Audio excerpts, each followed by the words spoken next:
nimuhorane n'umukama. Inkuru nziza Yesu Kristo nk'uko twayandikiwe na Matayo mweranda.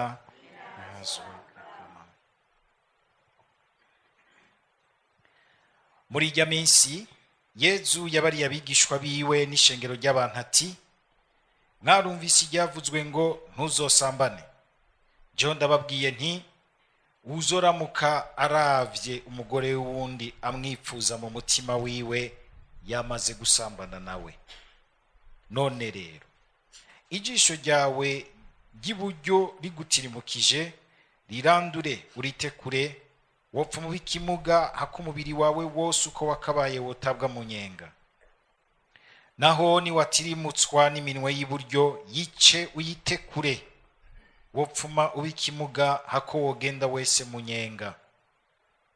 Iryavuzwe nuko uzo kwirukana umugore wiwe azomuha ikete rimenyesha ko yirukanywe. Jewe ndababwiye nti, uwo wese yirukana umugore wiwe kiretse niyaba yakoze ibiterasoni abamutumye kuba umusambanyi. Kandi uwabira umugore yirukanywe nawe n'umusambanyi. Dushimagize iyi nkuru nziza ya Kristo.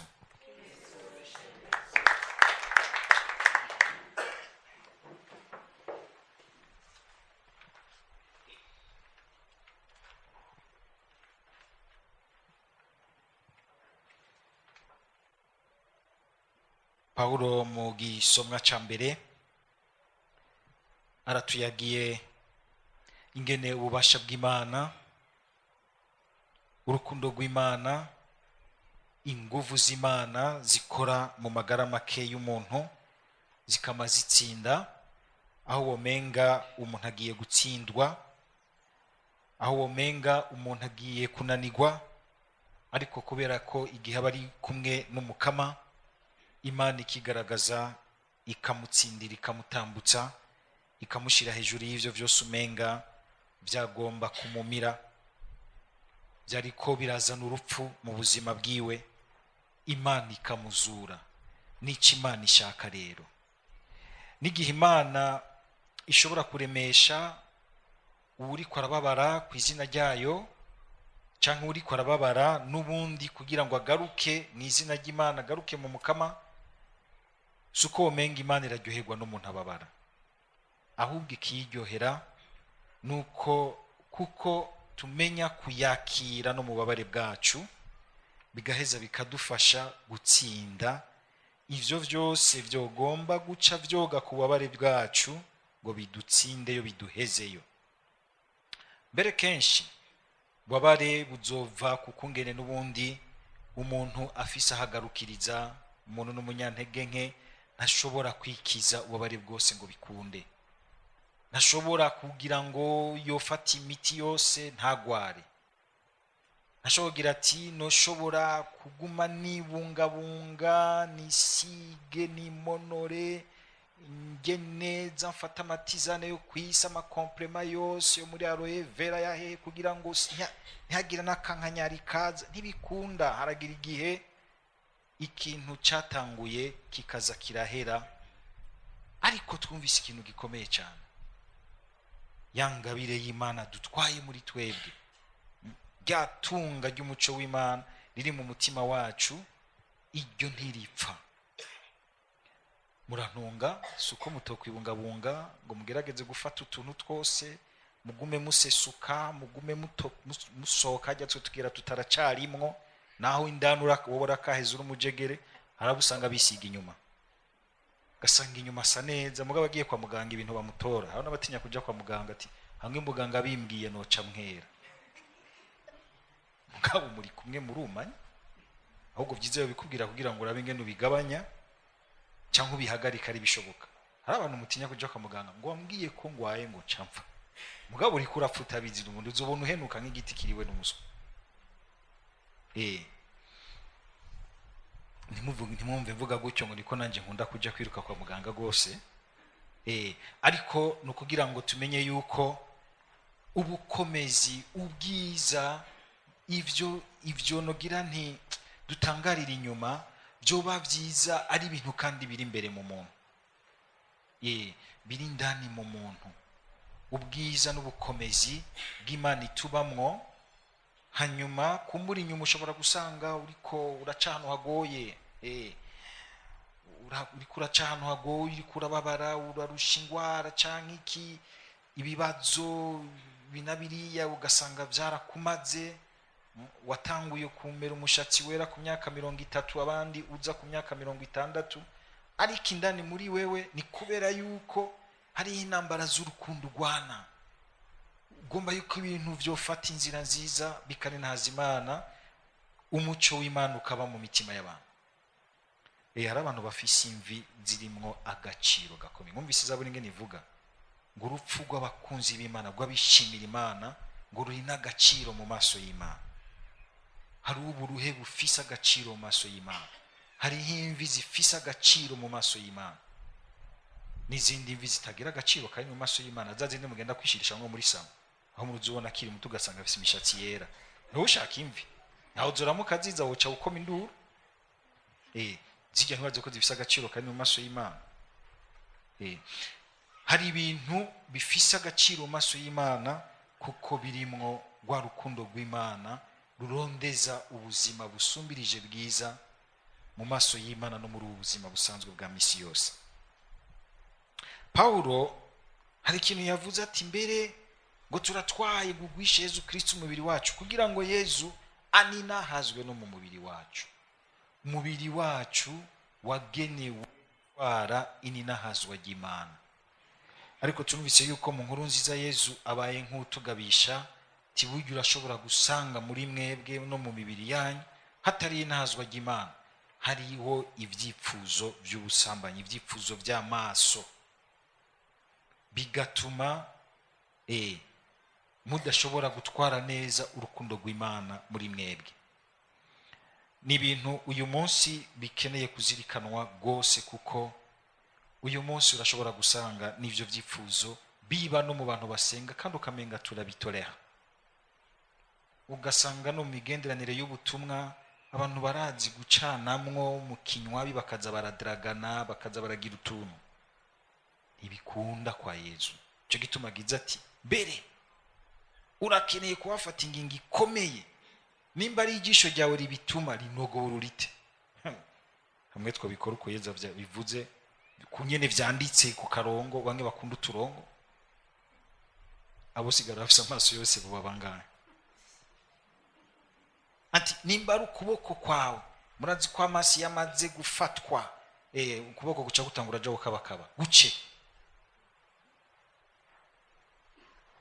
Pati, ivyo bintu mwigisha birashoboka, si ukuvuga ko ari uguca ku kuboko mubiri, ariko Yezu akagomba kuvuga ati, ivyo bintu utabifatiye ingingo, nkizi igihugu nyene kiri mu ntambara, maze kumva kiri mu ntambara nyene gifata ingingo kugira ngo cikingire, ubirekeranye vyovyo ntibita umwanya, bica bikurandagata. Abantu muriko muracambirwa, hari abantu usanga bakira amasugi, mugabo bumvise ingene abandi bagenda barihaya yuko biryoshe. Abantu ushobora gusanga iwabo hakitunganijwe neza, bakamara kumva bo iwabo usanga umenga ni nk'ibarabara rya autorite, bariko barababa barishimagiza ku marezo ubu nibo bishiraho bonyene. Uvuze yuko kiri isugi ukishira kuri rezo social, baca bagutwenga bakagutuka, uri umukoshi mu bantu, uri iki. Iyo shetani yarahagurukiye ikintu citwa ubwere ntegerwa mu gwaruka no mu bantu bubatse. Wowe ugaca wumva nawe umenga uragize umunoho. Pati, ndekanda gacemo ndabikore nze mpebe ivyo numvise, uri cyo kuzobiheba ni waje. Uraza abafinye ngaho ubu kugira ngo baveyo ari intambara rukurira. Ahubwo ni Imana kwikuzigamye. Ariko Yezu akavuga ati, rero hari habo ushobora kubona umenga ego bariyegeranije, atari uko ari amasugi mu mitima, ari abantu bari shast, ari abantu bari mu bwere ntegego, babuza akaryo gusa. Hamwe ho bubwira kabiri bari kumwe n'uwo bakunda ko bakabana, babuza akaryo ntibiri mu rukundo rero, biri mu kwibuza no kwizirika, mugabo utumva ko ubikora kuko wumva kuri ingoro ya mutima mwerana, ubikora widogera Imana. Mukama, iri bwirizwa warishiriye hiki, rirambujije ico nikorera. Uyo ntari shaste, uyo nta bwere ntegerwa afise, muri we yuzuye ivyipfuzo bibi, abuza akaryo, abuza akaryo. Yesu akagira ati ahubwo gira imitima myiza, hagurukira ivyo bintu uravye aho bifatira, aho bikorera ku buzima bwawe, ahandi ho ntuzoshobora kubitsinda. Nimba hari ikintu mbere kigoye gutsinda nico, kuko usanga Yesu nawe nyene arabivuga ngo ishetani y'ibiterasoni imaze kwinjira mu buzima bw'umuntu, naho isohoka igumiye rero igomba kugaruka aho yavuye. Igicumuro cyo kugaruka kwa shetani, recidive ya shetani y'ubusambanyi itigeriya, nimba uzi ko wigeze kubigwamo, hanyuma iyo shetani kahava, ntucumanika akaguru mwikoma, saba umukama ngo uhorane umutima ugavye neza muri we, wama wiyubara uca bugufi, kuko benshi n'ubundi hari habagwa kubera ko batamenya kwiyubara, batamenya kumenya ko ari inzamvya zibumba, bakagenda gufyina hafyikiye. None nk'ubu umusore arakubesha cyangwa umugabo arakubesha, akaguhera rendezvous mu hoteli, muzovayo mukomeye, cyangwa akakwakira ku buriri bwiwe, naho yoba ndi kazonera kurafyinata. Uyu munsi basigaye batega imitego, ni benshi dora twakira, bakabatega imitego ngo ndagwaya, akagwara agahwera, naho ni diri yapanze, ni umugambi yapanze, cemugenda kumuraba muri batatu, ucuraba kudasanga yakize. Abakobwa mugwara mukagomba gutwaza inda abahungu ku nguvu, none nk'uyu mwana azoza ameze gute? Nibibazo bikomeye. Ariko na cyane cyane aho nagomba ko dushimikira ni iki kintu cyatwinjiranye, aya matelefone dutwara. Cyo gituma hari gihe mbona abantu baza kuvuga nk'ibisabisho gusoma ijambo ry'Imana mu telefone kuri altari, hagira ibibazo ko ni wanje ntegezo kama niko ndayisuzuma. Ubwo vy'ukuri muri iyo telefone uzanye kuri altari y'Imana hari nk'ibintu binazi Imana, uje kuvugira umunsi wose basigaye bagomba kwerekana yuko bafite telefone nziza, agategura ama intention mu telefone akaza kuyavugira kuri altari.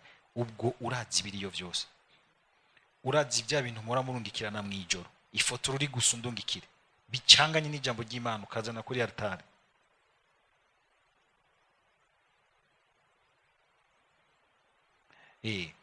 Muri iyi telefone rero, telefone ni nziza, ni igikoresho, ariko turabe neza, hariho abantu iri kwironona yica muri ubwo buryo, cyane cyane ku ma réseaux sociaux, naho uzosanga umuntu yashize ko ibintu by'ingirakamaro kugira ngo uzu vyugururu birabe, hama yandikigwe amanota, yandikigwe hariya mu basabone, mu babisomye, mu mavino, mu bavyuguruye, akabanza gushiraho isanamu y'umwigema ari gusa, canke bariko baragira ibintu kugira ngo, kuko ivyo birakunze guca bikabura bigakwega umuntu guca agomba kuraba ibirimo. Haro benshi baja kuraba azi ko agiye kuraba yivya agaca asanga bashizeho ibindi bintu, cari cyo kugukabura kugira ngo winjireyo. Ariko kandi uri umuntu mwiza w'Imana, iyo uhuye n'ikintu nk'icyo ku nzira yawe, uraheza ukakizinguruka kivugira iti bandanya mva imbere. Ariko ugasanga umuntu yaravye, ya maso yose turabisha Yezu, ugasanga ariko aracira inkonda imbere y'ibintu bene ivyo, bikakwinjiramwo bikagukoreramwo, ugatangura kuduza igisabisho ukumva ntikivaho kiri.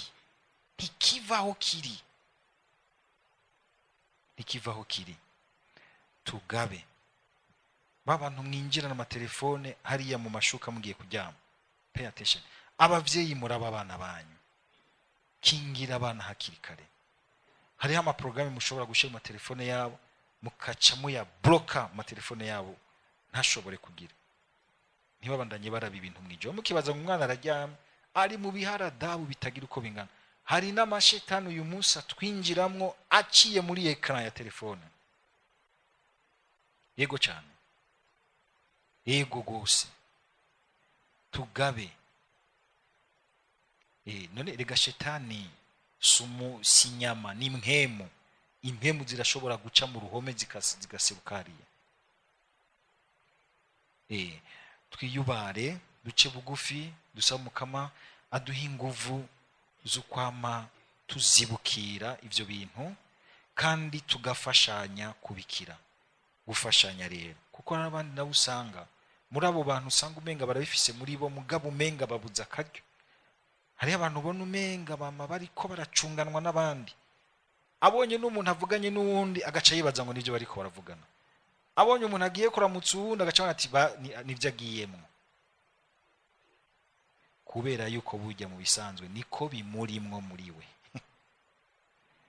Niko bimurimwo kuko we yumva ko vyoca bigenda uko aca bibona ku bantu bose baciye ngaho. Yesu akagira ati reka gucira urubanza abandi gwicira ahubwo wewe, uko yavuze ati gwijisho ryawe ni wewe. Reka kuraba ijisho ry'uwundi, hari agomba kuba ati ngo ndakunogobora ijisho, banza unogobora igiwawe. Imisi yose mu bintu bene ivyo vyose nukwigira ko rigueur, kwigira ko umutima w'ingingi ikomeye, ariko ku bandi ukabanza ukagira imbabazi, ukagira impuhwe, ukaba ushobora gufasha abandi kuko yifashije wenyene akamenya kwizigama.